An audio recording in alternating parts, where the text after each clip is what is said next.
যদি কেউ real এস্টেটে invest করতে চায় বেস্ট অপশন যখন কোনো বিজনেস স্টার্ট করবে এমন কাউকে পার্টনার নাও যার ওই ইন্ডাস্ট্রিতে কিছু বছরের অ্যাটলিস্ট এক্সপিরিয়েন্স রয়েছে। এর ফলে কি হবে, তোমার এক্সপিরিয়েন্সটা তাহলে জিরো থাকছে না। 21st সেঞ্চুরিতে দাঁড়িয়ে real estate is not a long term asset, this is a short term asset with long term vision. এখন মধ্যবিত্তের স্বপ্ন নিয়ে তুমি কি বলবে? তুমি একজন মধ্যবিত্ত থেকে উঠে আজকে এই জায়গায় এসছো। সলিউশন এটাই যে মধ্যবিত্তকে ইনকাম সোর্স বাড়াতে হবে, তবেই গিয়ে সে অ্যাফোর্ড করতে পারে। বিকজ একটা ইনকাম সোর্সে পসিবলই নয় যে আজকে কেউ 1 কোটি 2 কোটি টাকার ফ্ল্যাট বা একটা বাংলো অ্যাফোর্ড করতে পারবে। সব থেকে বেশি কম্পিটিশন যেটাই আসে সেটা হচ্ছে ল্যান্ড ভার্সেস ফ্ল্যাট। তুমি বোঝাও ল্যান্ড ভার্সেস ফ্ল্যাট কোনটা বেটার ইনভেস্টমেন্ট? সাধারণ মানুষের অ্যাসপেক্ট যদি দেখি, ফ্ল্যাট কিন্তু ডেপ্রিসিয়েটিং আছে। কোটি টাকার ফ্ল্যাট আগামী 10 বছরে গিয়ে হয়তো 1.5 কোটি 2 কোটি হলো, বাট আফটার 10 ইয়ার্স যত বিল্ডিংটা যত পুরনো হবে it will depreciate. But land যদি আজকে তুমি 1 কোটি টাকাতে কিনছো, আগামী 10 বছরে যদি 2 কোটি জায়গায় 4 কোটি হতে পারে, তার 10 বছরের পরে 4 কোটিটা 8 কোটি হবে, বিকজ ল্যান্ড ইজ লিমিটেড। নমস্কার, আজকের অতিথি বাংলার নতুন রিয়েল এস্টেট কিং। কিন্তু সেইটা নিয়ে কি কথা হবে? না, সেটা না, কথা হবে কেরিয়ার। সেই কেরিয়ারটা রিয়েল এস্টেট দিয়ে হোক বা অন্য যে কোনো বিষয় দিয়ে হোক, কিভাবে করতে পারে।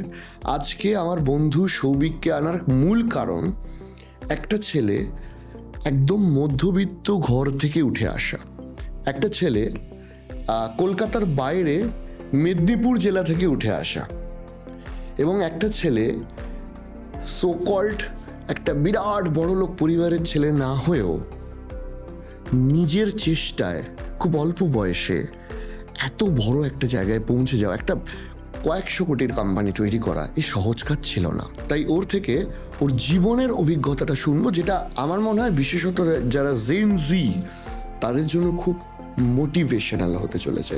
প্লাস আপনারা যারা দেখছেন রিয়েল এস্টেট নাকি স্টক মার্কেট নাকি অন্য কিছু, কোথায় ইনভেস্টমেন্ট করবেন সেটা নিয়েও কিন্তু বেশ কিছু কথা আজকে রয়েছে। আজকের অতিথি সৌভিক কৈলা। তবে অনুষ্ঠান শুরুর আগে অবশ্যই ধন্যবাদ জানাতে হয় আজকে স্পন্সর বিরিয়ানিজমকে। Biryanism is a very famous biryani brand. শ্রীরামপুরে এদের একটি 5 তলা আউটলেট রয়েছে। যারা বিরিয়ানি লাভার তাদের জন্য মাস্ট অ্যান্ড ম্যান্ডেটরি ডেস্টিনেশন কিন্তু বিরিয়ানিজম। বিরিয়ানি খেতে চলে আসুন শ্রীরামপুরে। আমি বিরিয়ানিজমের অ্যাড্রেস কিংবা যাবতীয় তথ্য ডেসক্রিপশনে দিয়ে দিলাম।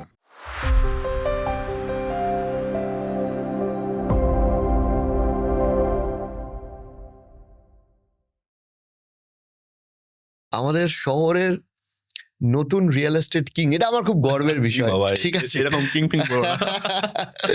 সো তুমি আমাকে একটা জিনিস বলো যে হোয়াট ইজ রিয়েল এস্টেট? মানে রিয়েল এস্টেট বিজনেস মানেই তো আমরা ভাবি যে ফ্ল্যাট বানানো বা কিছু একটা বাড়ি করে বিক্রি করে দেওয়া। তো অ্যাজ এ হোল এই রিয়েল এস্টেট বিজনেসটা কি, সেটা তুমি একটু বোঝাও। তো রিয়েল এস্টেট যদি তুমি দেখো, রিয়েল এস্টেটের কিন্তু ওয়ার্ডেই কিন্তু রয়েছে যে রিয়েল আর এস্টেট। রিয়েল মানে কি যে একদম অরিজিনাল জিনিস, খাঁটি জিনিস, আর এস্টেট মিনস সাম্রাজ্য যাকে আমরা বলি, ঠিক আছে। আর রিয়েল এস্টেট সাবজেক্টই এত বড় ভাস্ট সাবজেক্ট যার মধ্যে luxury is the main thing. আর আমরা যদি সাম্রাজ্যের কথা বলি, সাম্রাজ্য কিন্তু শুধুমাত্র ফ্ল্যাট বাড়িতে কিন্তু নয়, ঠিক আছে।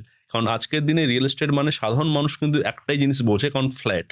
হ্যাঁ, রাইট। কিন্তু রিয়েল এস্টেটের আসল মিনিং কিন্তু ফ্ল্যাট নয় শুধু, মানে এই কারণে বোঝে যে চারিদিকে এত ফ্ল্যাট হচ্ছে এবং সবাই বলছে আমি রিয়েল এস্টেট সেগমেন্টে আছি, ব্যবসা করি। কারণ আজকে লোকের কাছে অপশন নেই, that is one and only option flat. আর চারদনই আজকে রিয়েল এস্টেটটা মানুষের কাছে শুধুমাত্র ফ্ল্যাটেই কিন্তু সীমাবদ্ধ থেকে গেছে। বাট যদি অ্যাকচুয়ালি যদি বলি যে রিয়েল এস্টেটের মধ্যে কিছু অনেক কিছু ডিভিশন রয়েছে, অনেক কিছু পার্টিশন রয়েছে, অনেক কিছু আছে, যার মধ্যে ফ্ল্যাট ছাড়াও one of the top most subject হচ্ছে ল্যান্ড। কারণ ল্যান্ড ছাড়া তো রিয়েল এস্টেট ইজ নাথিং। তো ল্যান্ডের ওপরই সবকিছু যে সাম্রাজ্য গড়ে ওঠে তাকে আমরা রিয়েল এস্টেট বলি। তার মধ্যে flat is the one of the product, not one and only product. একটা প্রোডাক্ট যেটা বেশি প্রোডাক্ট রয়েছে, বাংলোস রয়েছে, বিভিন্ন ধরনের এম্পায়ার রয়েছে, কমার্শিয়াল কমপ্লেক্সেস রয়েছে, কমার্শিয়াল বিল্ডিংস রয়েছে, আরো অনেক কিছু রয়েছে। এখানে একটা বিষয় আসছি সৌভিক, সেটা হচ্ছে যে দ্যাট ইজ, আমি যে কমপ্লেক্সে থাকি, ধরো একটা বহুতলে আমি থাকি, এটা আমার বহুতলে থাকার আগে এক্সপিরিয়েন্স ছিল না। সেখানে 50 to 60% ফ্ল্যাট খালি। এবার খালি মানে এই না যে কোম্পানিটার বিক্রি হয়নি, কোম্পানি কিন্তু সমস্ত ফ্ল্যাট বিক্রি করে দিয়েছে।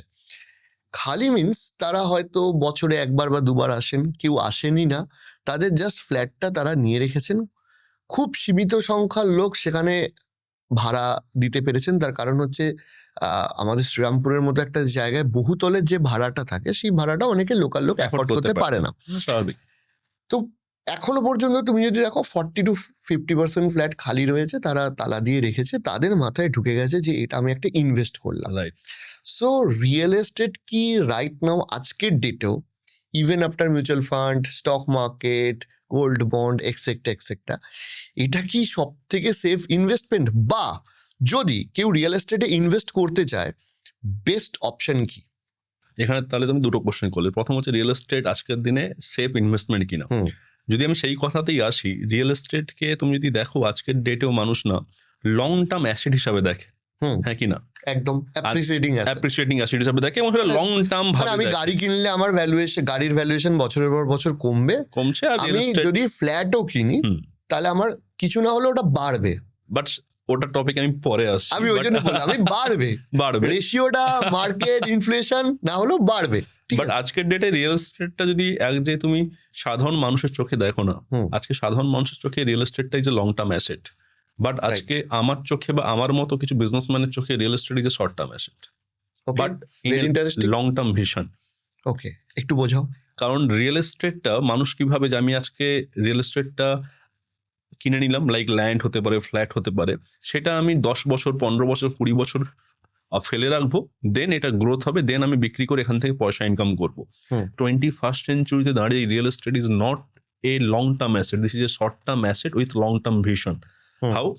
বিকজ আজকের দিনে দাঁড়িয়ে তুমি যদি আজকে 10 লাখ টাকা ল্যান্ড কেনো, আজকে তুমি 3 বছর 4 বছরের অপেক্ষা না করে তুমি যদি 6 মাস 1 বছরের মধ্যে সেই ল্যান্ডটাকে ভালো করে ফিনিশিং করে তুমি 2 লাখ 3 লাখ টাকা বেশি দামে বিক্রি করতে পারো, এবং সেটাই যদি তুমি বারবার প্রত্যেক 6 মাসে রিপিটেবল করতে পারো, তাহলে কিন্তু real estate is A best investment option হতে পারে একজন সাধারণ মানুষের ক্ষেত্রেও। এই জায়গায় আরেকটা খুব গুরুত্বপূর্ণ প্রশ্ন আসে, সেটা হচ্ছে যে ধরো কেউ এই সিদ্ধান্তটা নিল, সেখানে দেখা যায় কোথায় মানুষকে রিস্কে পড়ে, সেটা হচ্ছে যে ধরো প্রপার্টির সঠিক কেনা বা কিনতে গেলে অনেক সময় দেখা যায় যে কোনো বিল্ডার বা কোনো সেলার সে ওই মানুষটাকে ঠকিয়ে দিল। তো এই রিয়েল এস্টেট মার্কেটের একটা খুব বাজে বদনাম হয়ে গেছে যে অনেক বিল্ডার অসততার জন্য, যে বিল্ডার মানেই ঠকিয়ে দেবে বা ইত্যাদি ইত্যাদি। তো তুমি কি মনে করো যে এই বদনামটা কতটা সঠিক কিংবা বেঠিক, এবং এই বদনামটা দূর করার জন্য রিয়েল এস্টেট বিজনেসম্যান যারা, তাদের কি করা উচিত? 1, 2, যারা কাস্টমার তাদের কি করা উচিত? বদনামটা 100% সত্যি, এবং এই সত্যিটা এগিয়ে আমাকে নিয়ে চলতে হবে। আর এর পাশাপাশি এটাও সত্যি যে তুমিও জানো যে ওটিপি দিলে তোমার সঙ্গে স্ক্যাম হতে পারে, তাও যদি কেউ ওটিপি দেয় সেই ভুলটা কার? রাইট, তাই না? তো আজকে সেই বদনামটা আমি বলবো বিল্ডারের থেকে সেই বদনামের কিছু অংশ কিন্তু মানুষকেও নেওয়া উচিত। রিজনটা কি? যেমন ওটিপি দিলে স্ক্যাম হবে মানুষ জানে, তেমনি আজকের দিনে দাঁড়িয়ে কেউ যদি ডকুমেন্টস চেক না করে ফ্ল্যাট কেনে, বা ডকুমেন্টস চেক না করে, ভেরিফাই না করে, ডিসপুট চেক না করে যদি কেউ ল্যান্ড কেনে, সেই ভুলটা কিন্তু কিছুটা অংশ হলো কিন্তু সাধারণ মানুষের গায়েও কিন্তু পড়ে। কারণ আজকে ওটিপি দেওয়ার পরে কিন্তু আমরা দোষারোপ শুধুমাত্র স্ক্যামারকে দিই না, আমরা আজকের ডেটে দাঁড়িয়ে কিন্তু সাধারণ মানুষকে দিয়ে থাকি যে কেন তুমি আজকে ওটিপিটা দিয়েছো। তো তেমনি আজকে 21st সেঞ্চুরিতে দাঁড়িয়ে আজকে প্রত্যেকটা ল্যান্ড, প্রত্যেকটা ফ্ল্যাট, প্রত্যেকটা বিল্ডিং এর যে কোনো ডকুমেন্টেশন সবটাই কিন্তু আজকে অনলাইনে 90% জিনিস অ্যাভেলেবেল রয়েছে। আর বাকি বেসিক টু অ্যাডভান্স সার্চিং এর জন্য ইনকেস যদি আমি অ্যাজ এ মানুষ হিসাবে যদি না জানি, সেক্ষেত্রে আমি লয়ারের অবশ্যই আমি সাহায্য নিতে পারি। মানে ফ্ল্যাট ভেরিফিকেশনের জন্য তো, মানে ডকুমেন্টস ভেরিফিকেশনের জন্য তো এখন প্রচুর প্রচুর রয়েছে।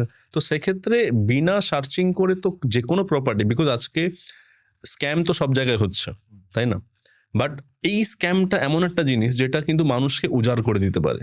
বিকজ আজকে ওটিপি দিলে হয়তো তোমার কাছে 50,000 থেকে 1 লাখ টাকা ডেবিট হতে পারে, বাট রিয়েল এস্টেটের স্ক্যাম হলে কিন্তু মানুষের জীবন উজাড় হয়ে যেতে পারে। তো সেক্ষেত্রে আমার মনে হয় কোথাও যে রিয়েল এস্টেটের মতো একটা বিগ ভাস্ট জিনিসে যখন কেউ ইনভেস্ট করবে, তার লাইফের একটা সবচেয়ে বড় অ্যাসেট বা সবচেয়ে বড় একটা অ্যাসেট ক্রিয়েট করছে। তো সেই জায়গাতে আমার মনে হয় এই সার্চিং, এই ভেরিফিকেশনটা খুব ইম্পর্টেন্ট। আর এটা হয়ে গেলে আই থিঙ্ক এরপরে কোনো স্ক্যামের জায়গা থাকে না। সো এইবার সব থেকে বেশি কম্পিটিশন যেটা আসে সেটা হচ্ছে ল্যান্ড ভার্সেস ফ্ল্যাট। এবার তুমি বোঝাও ল্যান্ড ভার্সেস ফ্ল্যাট কোনটা বেটার ইনভেস্টমেন্ট?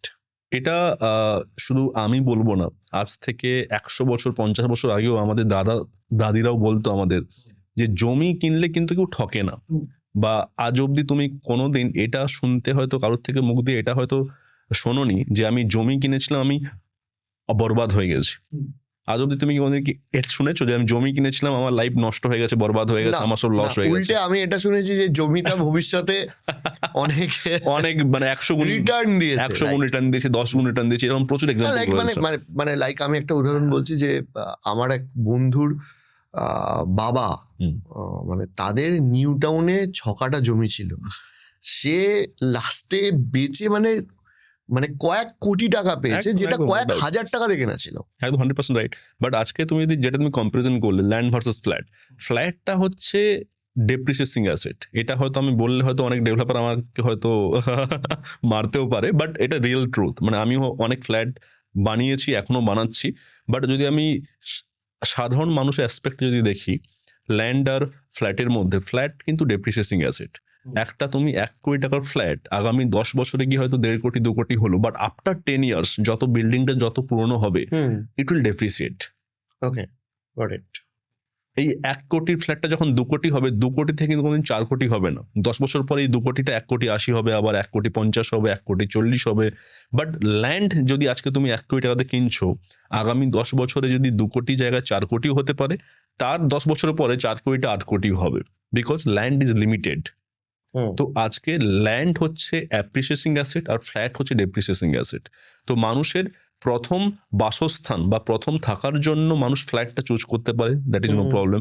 বাট ইনভেস্টমেন্টের জন্য flat may be a wrong decision. আরেকটা জিনিস জিজ্ঞাসা করি যে অনেকে ইন্ডিপেন্ডেন্ট হাউস কেনে, বাড়ি কেনে, সেই ইনভেস্টমেন্টটা? সেটা too much far better then flat, because যখন বাড়ি কিনছে বাড়ির সঙ্গে ল্যান্ডটা পাচ্ছে, রাইট? আলটিমেট ল্যান্ডটা তার কাছে থাকছে। একটু say something about your group Novesta নিয়ে। নোভেস্টা যেটা আমরা মানে আমি বলছি, আমি নোভেস্টাতে অনেকবার গেছি, ওদের অফিস, নতুন যে অফিস হয়েছে সেখানে গেছি, পিকনিকে গেছি, হ্যাঁ। ঠিক আছে, সো অ্যানিভার্সারিতে গেছি, অ্যানিভার্সারিতে গেছি। তো সেখানে একটা গ্রুপ এত গ্রো করছে এবং এত মানুষের সাথে কাজ করছে, সেটা একটা খুব বাঙালিদের কাছে খুব একটা ইন্সপিরেশনাল, এই কারণে যে আমাদের জেনারেশনে যেখানে অনেকে ব্যবসা করতে চায় কিন্তু ভয় পায়, সামনে কিছু মানুষের সাকসেস দেখলে মনে হয় যে না, তাহলে আমিও পারবো। তো সেই জন্য আমি জিজ্ঞেস করছি, সে সামথিং অ্যাবাউট ইউর গ্রুপ, তোমার যে নোভেস্টা, যে রিয়েল এস্টেট গ্রুপ, সেটা নিয়ে একটু বলো। ইউর জার্নি, তোমার শুরু। রিয়েল এস্টেট যখন আমি শুরু করেছিলাম, আমার কাছে সবচেয়ে বড় প্লাস পয়েন্ট ছিল যে আমি এমন একজন মেন্টর পেয়েছিলাম যার 12 বছরের এক্সপিরিয়েন্স ছিল রিয়েল এস্টেটে। এটা আমায় খুব হেল্প করেছিল। আর আমি সবাইকে এখন যারা আমার কাছে আসে তাদেরকে আমি গাইড এটাই করি যে যখন কোনো বিজনেস স্টার্ট করবে, এমন কাউকে পার্টনার নাও যার ওই ইন্ডাস্ট্রিতে কিছু বছর অ্যাটলিস্ট এক্সপিরিয়েন্স রয়েছে। এর ফলে কি হবে, তোমার এক্সপিরিয়েন্সটা তাহলে 0 থাকছে না, 0 + 12। লাইক দিস, আমার এখন 8 ইয়ার্স এক্সপিরিয়েন্স, বাট আজকের দিনে কিন্তু আমার 8 বছর এক্সপিরিয়েন্স নয়, 8 + 12 20 ইয়ার্স এক্সপিরিয়েন্স। প্লাস ওনারও আরো 8 একদম 28 হয়ে গেছে। 28 হয়ে গেছে, ঠিক আছে। তো এটা অনেক ইম্পর্টেন্ট ম্যাটার করে যে তুমি যে কোনো যখন বিজনেস স্টার্ট করছো, এমন কাউকে পার্টনার নাও যার সেই ইন্ডাস্ট্রিতে অ্যাটলিস্ট কিছু বছর এক্সপিরিয়েন্স রয়েছে। এর ফলে কি, আমার যে পার্টনার, সেও নিশ্চয়ই 12 বছরের অনেক ভুল অনেক করেছে, বাট তার ওই 12 বছরের এক্সপিরিয়েন্সটা থাকার জন্য যে 12 বছরে উনি যে ভুলগুলো করেছে সেই ভুলগুলো আমাকে আর করতে হয়নি। এর ফলে কি, আমি 12 বছর এগিয়ে গেলাম। আর তুমি যে বললে না যে নোভেস্ট এত তাড়াতাড়ি কেন ফাস্ট দ্রুত এগিয়ে গেছে, এটাই কিন্তু ওয়ান অফ দ্য রিজন, যে 12 বছরে ভুলগুলো উনি করেছিল, সেই 12 বছরের ভুলগুলো কিন্তু আমাকে আর করতে হয়নি নতুন করে। এখন অবশ্যই এখন অনেক হয়তো ভুল করেছি, বাট সেই ভুলগুলো নতুন ভুল, সেই পুরোনো ভুলগুলো আমাকে রিপিট করতে হয়নি। এটা একটা one of the big reason. And second big reason হচ্ছে, নোভেস্টটা যখন আমরা শুরু করেছিলাম, রিয়েল এস্টেটে ভাস্ট মার্কেট, অনেক বড় বড় গ্রুপ রয়েছে, বাট আমরা রিয়েল এস্টেটের এই যে তোমাকে বললাম যে অনেকগুলো প্রোডাক্ট সেগমেন্ট রয়েছে, ল্যান্ড রয়েছে, ফ্ল্যাট রয়েছে, বাংলো রয়েছে, অ্যাপার্টমেন্ট রয়েছে, হাউসেস রয়েছে, বাট তার মধ্যে থেকে আমরা এমন একটা প্রোডাক্টকে বেছে নিই যে প্রোডাক্টটা মার্কেটে আর কেউ এতটা বড় করে করছে না, অ্যান্ড দ্যাট ইজ বাংলো। ঠিক আছে, কারণ ফ্ল্যাটে আজকে মার্কেটে প্রচুর কম্পিটিশন, বাট বাংলোতে there is no competition. But bungalow is one of the most future, যেটা আগামী দিনে আসতে যাচ্ছে। কারণ আগামী দিনে মানুষ সেই কিন্তু আবার বাড়িতে তাকে ফিরতেই হবে, বিকজ যতই মানুষ ওপরতলায় থাকুক, একটা ফ্ল্যাটে থাকুক না কেন, ফ্ল্যাট একটা আবদ্ধ জীবন। আগে যেমন 10 বছর আগে মানুষ গ্রামে থাকতো, নিজের বাড়ি, নিজের ছাদ, নিজের ব্যালকনি, নিজের বারান্দা, নিজের ওখানে গাছ, সবকিছু। তো এখন কিছু বছর পরে আমার যেটা ধারণা, আমার যেটা মনে হয়, আগামী কিছু বছর পরে মানুষ আবার কিন্তু সেই বাড়িতেই ফিরবে। তো সেই জন্য আজকে নোভেস্টা গ্রুপ সেই বাড়ির জন্য কাজ করছে, সেই বাড়ি তৈরির জন্য কাজ করছে।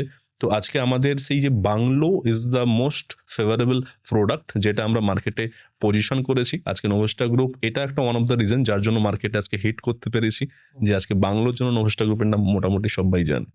ইউনিক, তোমাদের একটা unique. Unicorn unicorn arrow city, যেটা আমাদের অলরেডি প্রজেক্ট চলছে, যেটা আমাদের এয়ারপোর্টের কাছে একদম, মানে এয়ারপোর্টের বাউন্ডারি, আমাদের বাউন্ডারি একদম পুরো কমন ওয়াল, 70 বিঘা গেটেড কমপ্লেক্স, যার মধ্যে 274 বাংলোস ইউনিটস থাকছে। সো নোভেস্টার কথা যখন উঠলো তখন নোভেস্টার তুমি বলছিলে জাস্ট শুরু হওয়ার আগে যে নোভেস্টার নতুন ব্র্যান্ড অ্যাম্বাসেডার হয়েছে দেবদা, এবং বলছিলে যে ইজ আ ভেরি হাম্বল ইত্যাদি ইত্যাদি। তোমাদের একটু প্রথম যে আলাপ হয়েছে and ওনার সাথে মিশে তোমার কেন, মানে কি মনে হয় যে মানুষটা কেন আজকে এতটা সাকসেস? আলাপের আগে আমি বলি, আলাপের আগে একটা পুরো প্রপার স্টোরি রয়েছে। আমার লাইফে যা কিছুই আজ অব্দি হয়েছে, ইটস অল অ্যাবাউট ম্যানিফেস্টেশন। যখন আমি রিয়েল এস্টেট বিজনেস শুরু করার জাস্ট কিছু মাস, কিছু বছরের মধ্যে একটা স্বপ্ন ছিল যে এই কোম্পানিটাকে এমন জায়গায় নিয়ে যাব যেখানে এই মুহূর্তে টলিউডের তো নাম্বার ওয়ান সুপারস্টার দেবদাকে ব্র্যান্ড অ্যাম্বাসেডর বানাবো, সেই একটা ম্যানিফেস্টেশন ছিল। আর সেই সূত্রেই দেবদার সঙ্গে প্রথম যখন আমি অ্যাপ্রোচ করি, আর প্রথম যখন দেখা হয়েছিল, তখন অবশ্যই আমাদের এতটাও অ্যাফোর্ড করার ক্ষমতা ছিল না দেবদাকে। দেবদা ইজ মানে আলটিমাম, ঠিক আছে।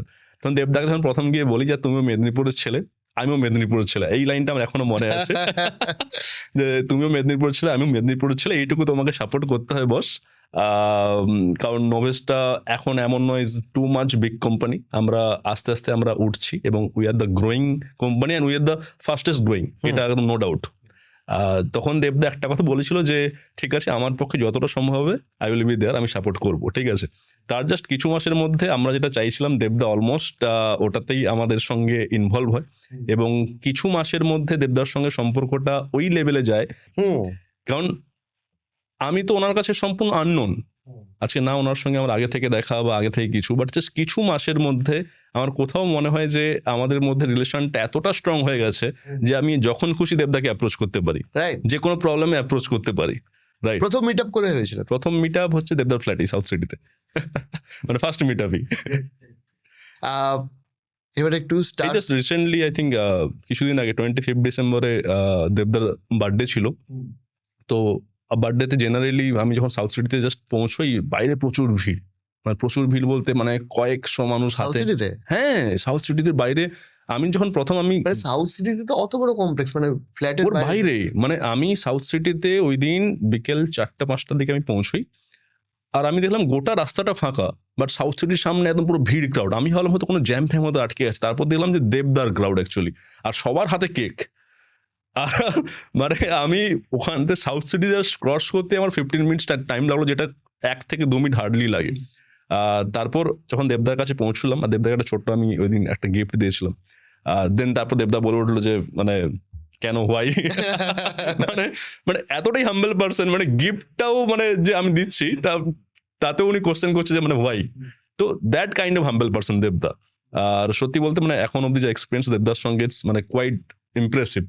মানে আজকে রিয়েল এস্টেটে থাকার সূত্রে এটা না বললেই নয় যে টলিউডের অনেকের সঙ্গে আলাপ পরিচয় রয়েছে, অনেকেই আসা যাওয়া করে, অনেকের সঙ্গে আমিও আসা যাওয়া করি, বাট দেবদা কাইন্ড অফ এ পার্সন যার মতো হাম্বলনেস আমি আজ অব্দি কারোর মতো দেখিনি, নো ডাউট, এটা মানে বলতে আছে কোনো দ্বিধা নেই।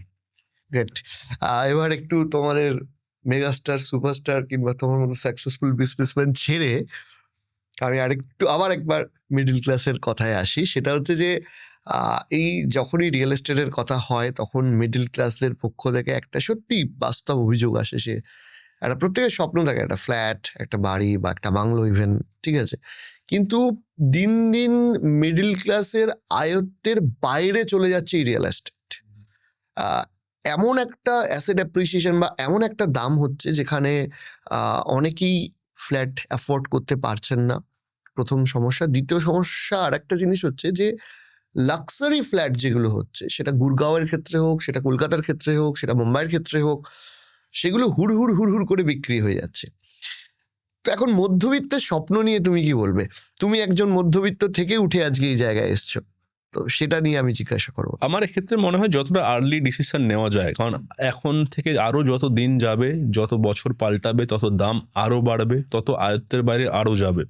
বিকজ এটার কোনো সলিউশন নেই। সলিউশন এটাই যে মধ্যবিত্তকে ইনকাম সোর্স বাড়াতে হবে, তবেই গিয়ে সে অ্যাফোর্ড করতে পারে। বিকজ একটা ইনকাম সোর্সে মানে এটাতে পসিবলই নয় যে আজকে কেউ 1 কোটি 2 কোটি টাকার ফ্ল্যাট বা একটা বাংলো অ্যাফোর্ড করতে পারবে।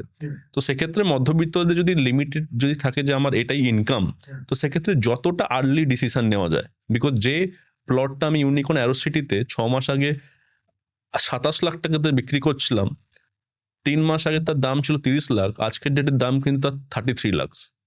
6 মাসের 6 লাখ মধ্যে টাকা বেড়ে গেছে। 6 মাসের মধ্যে 6 লাখ টাকা বলতে তুমি যদি পার্সেন্টেজে দেখো, মোর দ্যান 20%।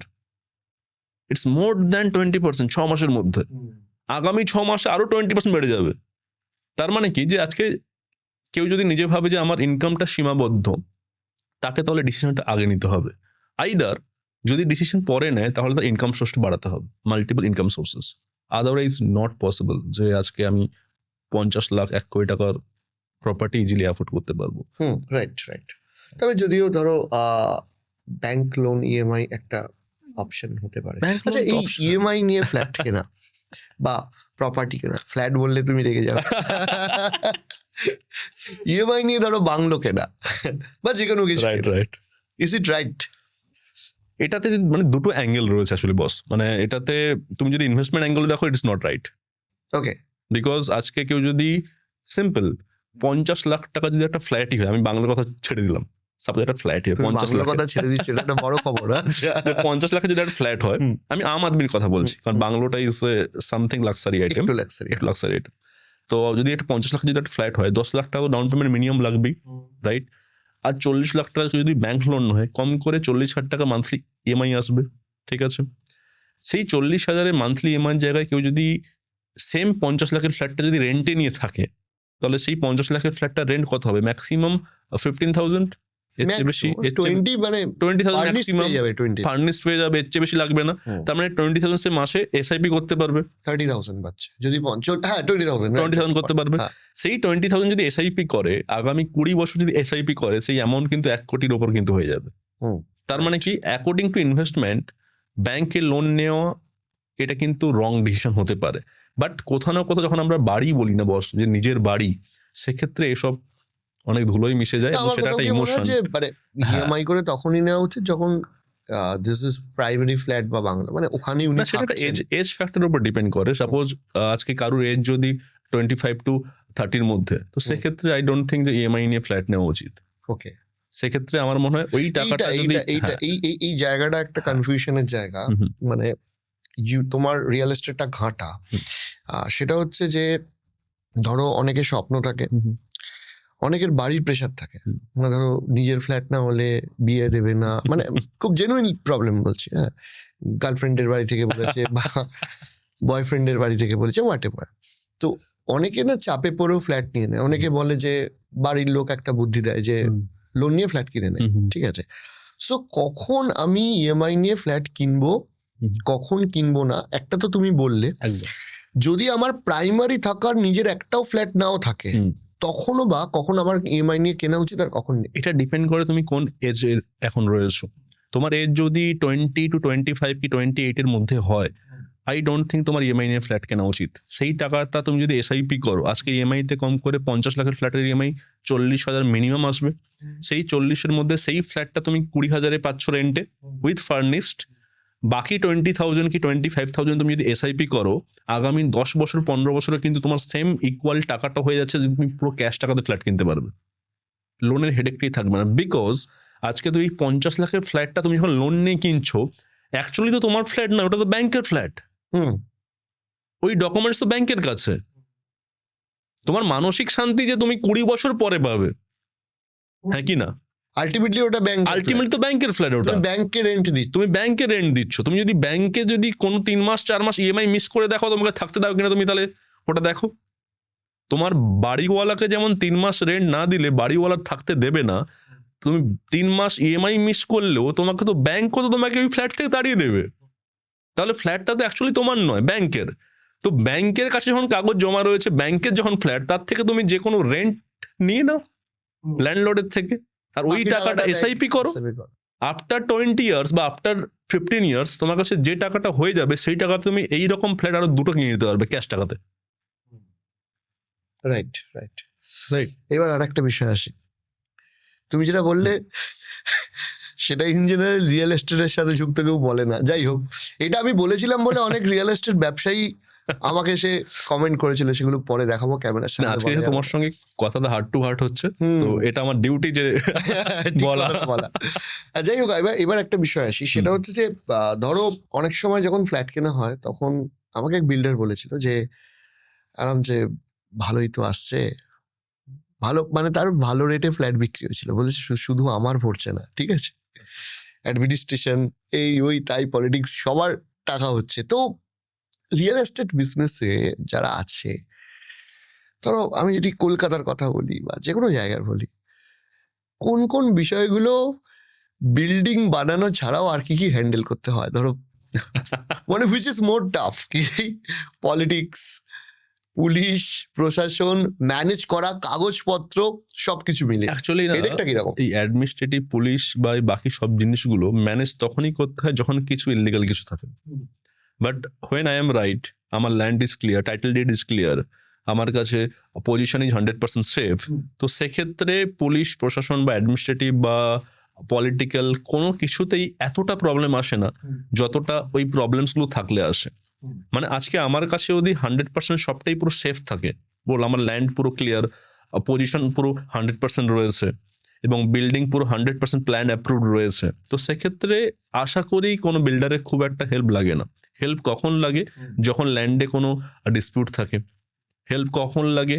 যখন আপনার ওই ল্যান্ডটা পজিশন আপনি নিতে পারছেন না, ওখানে কেউ দখল করে আছে, তখন কিন্তু পুলিশের হেল্প লাগে, রাইট? যদি কেউ ভাবে যে আমি G+4 আমি প্ল্যান ফাংশন রয়েছে, ওখানে আরো একতলা আমি ফ্ল্যাটটা বাড়িয়ে দিই কিছু এক্সট্রা প্রফিটের জন্য, তখন কিন্তু পলিটিক্স, রাজনীতির হেল্প লাগে, ঠিক আছে?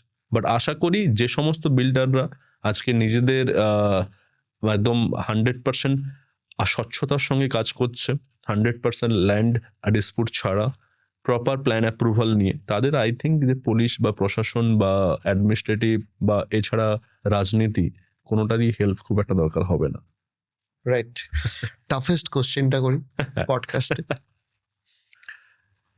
Black money and real estate.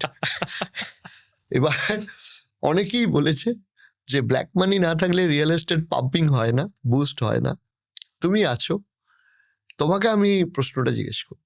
না, black money is a myth, because আজকে কারোর কাছে যদি ক্যাশ টাকা থাকে, ওটাকেই তো মানুষ ব্ল্যাক মানি বলেন। আর আমরাও ক্যাশ টাকা নেই, দ্যার ইজ এ লিমিট, হচ্ছে লিমিটেশন রয়েছে, যেটা প্রত্যেকের একটা গভর্নমেন্ট অ্যাপ্রুভাল রয়েছে যে 1,99,000 টাকা অবধি আমরা ক্যাশ টাকা নিতে পারবো, ঠিক আছে? তো সেই টাকা তো আমরা নিয়েই থাকি। তো ক্যাশ টাকা মানেই ব্ল্যাক টাকা তো একদমই নয়, যে ক্যাশ টাকারও একটা লিমিট রয়েছে যে 1,99,000 অবধি আমি ক্যাশ নিতে পারবো। আর বাকি যদি বলি আজকের ডেটে 21st সেঞ্চুরিতে দাঁড়িয়ে আফটার রেরা আসার পর থেকে এবং বাকি সমস্ত গভর্নমেন্ট অ্যাপ্রুভাল আসার পর থেকে ব্ল্যাক মানি ট্রানজাকশন আজকের ডেটে রিয়েল এস্টেটে একদম নেই বললেই চলে। কোথায় হয়? যেগুলো একদম একদম র ডিল, লাইক তুমি কোনো জায়গায় 10 বিঘা ল্যান্ড কিনছো, ওখানে হয়তো হতে পারে মেবি, বিকজ বাট আমাদের যারা প্রজেক্টে আসছে ল্যান্ড কিনতে, ফ্ল্যাট কিনতে, বাংলো কিনতে, সেখানে আমাদের একটা সার্টেন প্রাইস রয়েছে। তো এই প্রাইসের নিচে তো আমরা কিছু ওখানে তো দেখাতেও মানে পারবো না। তো সেই ক্ষেত্রে এখানে ব্ল্যাক মানি ট্রানজাকশনটা হয় না। শুধু এটা আমাদের ক্ষেত্রে নয়, তুমি কলকাতার যে কোনো বড় বিল্ডারের কাছে যাও, সেখানে কিন্তু যা অ্যামাউন্ট, সাপোজ 1 শেয়ার, সেই 1 শেয়ারটা তোমাকে কিন্তু ক্যাশেই, তোমাকে কিন্তু পুরোটা কিন্তু ক্যাশ ছাড়া পুরোপুরি চেকেই দিতে হবে। সেখানে ক্যাশ অ্যালাউ হচ্ছে মাত্র 2 লাখ পর্যন্ত, এটা নিয়ম। না 1 শেয়ারের মধ্যে মানে 98 লাখ টাকা, 98 লাখ টাকা তোমাকে থ্রু দ্য ব্যাংক তোমাকে ট্রানজাকশন করতে হবে। তোমায় আমি যদি জিজ্ঞাসা করি যে এই যে আজকে নোভেস্টার এক্সপিরিয়েন্স, তুমি বলছিলে যে আরো 12 বছরের এক্সপিরিয়েন্স তোমার সাথে জুড়েছে, so being a real estate entrepreneur, সেখানে দাঁড়িয়ে তোমার কি মনে হয় যে কোন কোন ভুলগুলো তুমি নিজে ফিল করেছো যে তুমি 8 বছরে করেছো?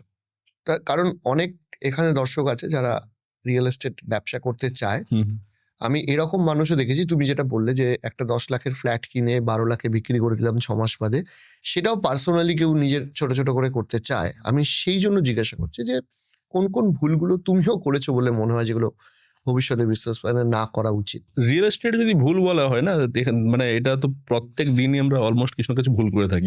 রিয়েল এস্টেটে আমাদের প্রবলেম ফেস এমন নয় যে মাসে বা 2 মাসে 6 মাসে একবার করতে হয়, রোজ হয়। রোজ করতে হয়, কিছু না কিছু রোজ করতে হয়। কোনোদিন সাইটে কোনো প্রবলেম হলো বা সাইটে কোনোদিন কোনো মাল মেটেরিয়াল চুরি হয়ে গেল, ঠিক আছে, প্রপার আমাদের সিকিউরিটি গার্ড নেই বা কিছুই নেই, মানে এখন আমাদের এই জিনিসগুলো ডেলি বাই ডেলি আমাদের কিছু কিছু প্রবলেম এগুলো ফেস হতেই থাকে। তো ভুল বলে কিছু হয় না। আমার মনে হয় যে যদি কেউ বিজনেস স্টার্ট করতে চাইছে রিয়েল এস্টেটে, ইমিডিয়েটলি স্টার্ট করো, এখানে কোনো ভুল বলে কিছু হয় না। এভরিথিং ইজ এ স্টেপ, সেই স্টেপটা তোমায় নিতে হবে এবং স্টেপ নেওয়ার জন্য ভুল বলে কিছু হয় না। প্রত্যেকটা জিনিস থেকে শিক্ষা পাওয়া যায়, সেটা ভুল হোক বা ঠিক হোক। ভুলটা তোমাকে রিপিট করতে হবে না, ঠিকটাকে তোমাকে বারবার রিপিট করতে হবে। That simple as that. নোভেস্টা আফটার 10 ইয়ার্স কি মনে হয়? নোভেস্টা 10 ইয়ার্সের গল্প তো এখন আমি সেই স্বপ্নটা দেখিনি, ম্যানিফেস্ট করি না। বাট আমি আগামী 2 বছর 3 বছরের ম্যানিফেস্টেশন রয়েছে যে আগামী দিনে নোভেস্টার আইপিও আসছে 2027-28-এ, সেটা ম্যানিফেস্ট করে নিয়েছি। তুমি ম্যানিফেস্টের কথা বারবার বলছিলে, এই ম্যানিফেস্টেশনটা তোমাকে কিভাবে এগোতে সাহায্য করেছে? ম্যানিফেস্টেশন, তুমি কিভাবে ম্যানিফেস্ট করেছো সেটা? ম্যানিফেস্ট অ্যাকচুয়ালি না, আমি রাতে দিনে সবসময় ম্যানিফেস্ট করতে থাকি যে আমার আগামী দিনটা কেমন হচ্ছে, আগামী 6 মাস পরে কেমন হচ্ছে, 6 বছর পরে কেমন হচ্ছে, কোম্পানিটাকে আমি কোথায় নিয়ে যেতে চাইছি।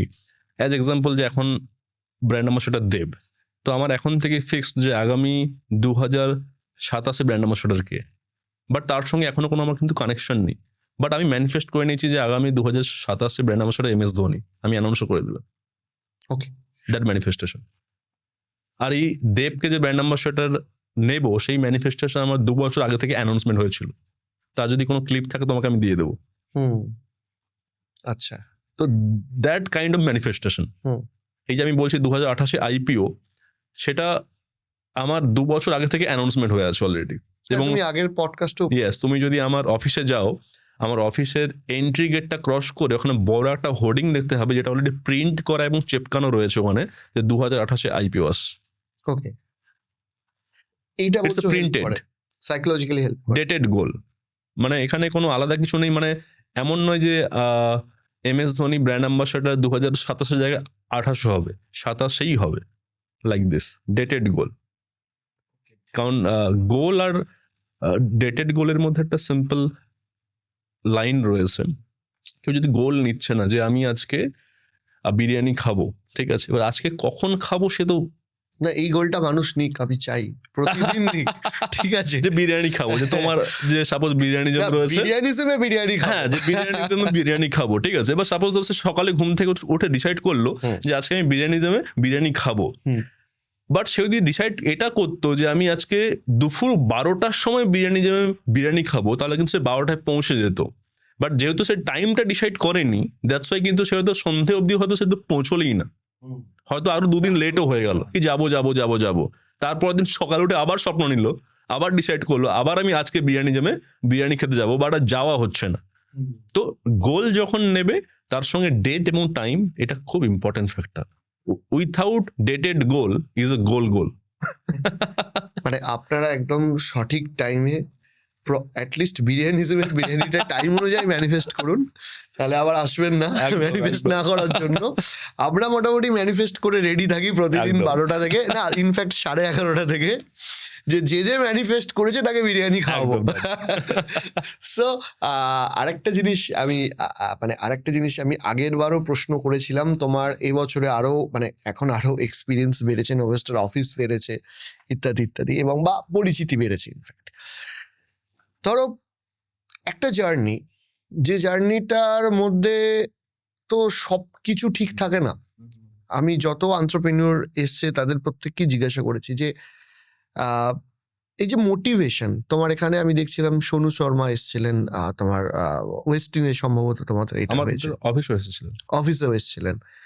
সো ম্যাটারটা হচ্ছে যে এই মোটিভেশনের একটা প্রবলেম হয় কোথায় গিয়ে, যে ধরো আজকে কেউ পডকাস্ট দেখলো, সে ভাবলো যে এক্ষুনি আমি কাজ শুরু করে দিলাম, আমিও একটা নোভেস্টার মতো গ্রুপ করব।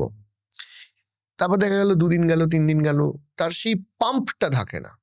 তো তোমাকে কোন জিনিসটা এই কন্টিনিউয়াসলি ধরো 8 বছর ধরে তুমি পরিশ্রম করে যাচ্ছ, প্রতিদিন ধরো প্রচুর পরিশ্রম হচ্ছে, এই পাঞ্চটা কোথা থেকে পাচ্ছ? এক কথায় নাথিং।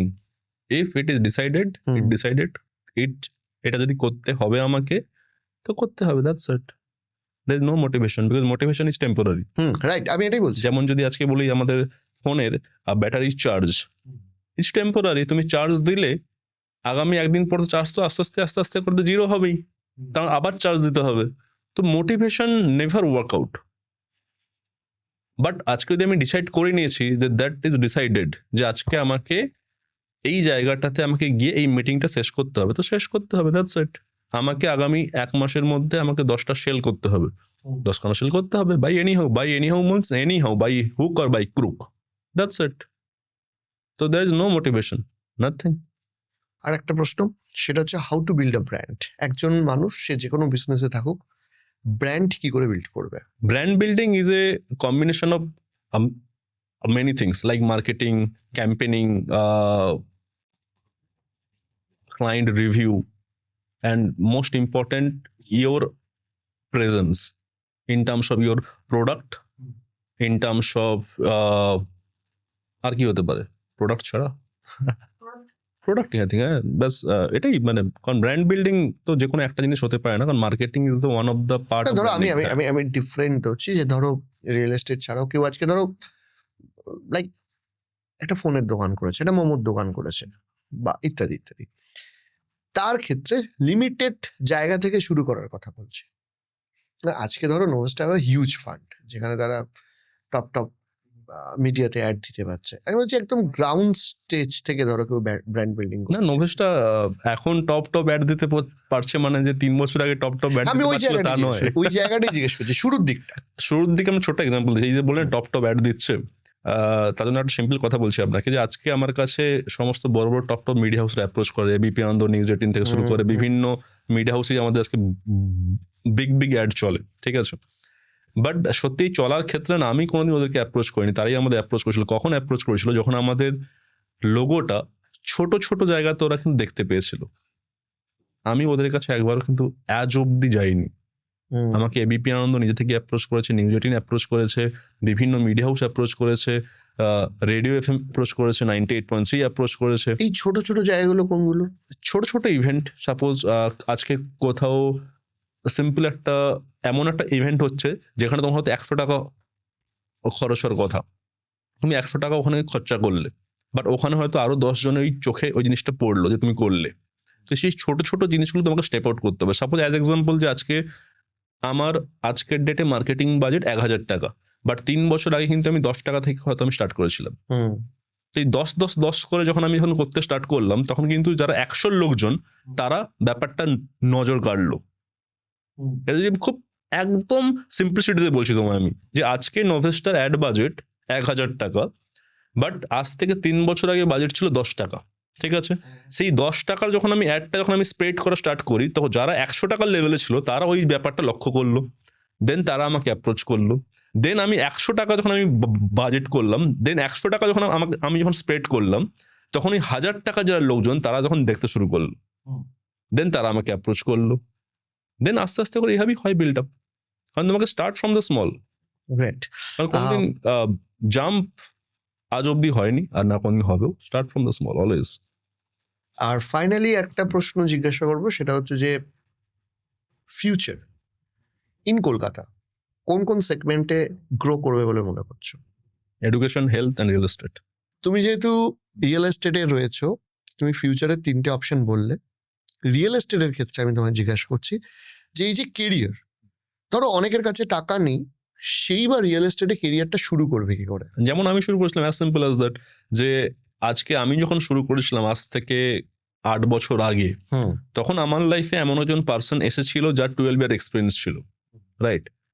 আজকের দিনে আমার 20 ইয়ার্স এক্সপিরিয়েন্স, 12+8, বাট আজকে যদি আমি নিজে স্টার্ট করতাম তাহলে কিন্তু আমার 8 বছর এক্সপিরিয়েন্স হতো। তো I have more than 20 years experience right now, ঠিক আছে। যেটা আমাকে খুব হেল্প করেছে। তো আজকের দিনে কেউ যদি রিয়েল এস্টেটে স্টার্ট করতে চায় বা যে কোনো বিজনেস স্টার্ট করতে চায়, আমি স্পেসিফিক্যালি রিয়েল এস্টেটে বলছি, তো সবচেয়ে বেটার হবে যে এমন কাউকে মেন্টর করো বা এমন কাউকে বিজনেস পার্টনার করো যার সেই এক্সপিরিয়েন্সটা রয়েছে, যে তোমাকে হেল্প করতে পারবে, because money is not everything. পয়সা সেখানে ছাড়ো। একটা প্রশ্ন থাকে, মানে হ্যাঁ। ধরো সেই মেন্টরটা সবসময় পাওয়াটাও তো সম্ভব না। যেমন ধরো কোনো নতুন একজন ছেলে, সে যদি ভাবে যে আমি সৌভিক বাবুর সাথেই কাজ করবো, সে তো সহজে তোমাকে পাবে না। সো ধরো কেউ যদি নোভেস্টাতেও যেতে চায়, সে কিভাবে যুক্ত? অপশনস রয়েছে, there is lot of option. আমাদের একটা পার্টনারশিপ প্রোগ্রাম চলে, ওকে, ওখানে তারা এনকোয়ারি করতে পারে, যেখানে আমাদের প্রপার একটা নির্দিষ্ট মডেলস রয়েছে, যেখানে তারা এসে তারা রিয়েল এস্টেট বিজনেসটা শিখতেও পারে, আইদার শেখার পরে আমাদের কাছেই কিন্তু কাজ করতে পারে। সেটা আমরা একটা সাইড বাই সাইড রিয়েল এস্টেটের পাশাপাশি একটা আমাদের প্রোগ্রাম চলে, যেখানে ওরা এসে রিয়েল এস্টেটের পুরো ব্যাপারটা শিখে ওখানে কিন্তু লার্নিং প্লাস আর্নিং দুটোই করতে পারে। দেয়ার ইজ অপশন, এবং সেখানে আমার সঙ্গে কাজ করতে পারে। আমার 20 ইয়ার্স এক্সপিরিয়েন্স ওখানে করে নিতে পারে, শেয়ার করতে পারে। সো গ্রেট সৌভিক, তুমি এভাবেই কন্টিনিউ করো। আমি চাই যে আরো বড় হোক এই গ্রুপ, একদম। আর আমি এটাও চাই যে ওই আরো বড় গ্রুপের মালিকের এক্সপিরিয়েন্স আরো বেশিবার করে আমাদের পডকাস্টে থাকুক। একদম। সো আজকের জন্য এখানেই শেষ করতে হচ্ছে। দারুণ একটা আড্ডা হলো। আপনারা, মানে এটা বিজ্ঞাপনের জন্য বলছি না, যারা নোভেসটাকে চেনেন না তারা নোভেসটাকে একবার দেখবেন, বিকজ ও আমার বন্ধু, এবং আমরা অনেক আড্ডা দিই, গল্প করি। আমার খুব ভালো লাগে, আনন্দ লাগে যখন ওর কোম্পানি গ্রো করে। আজকে এখানেই শেষ করতে হচ্ছে। নমস্কার।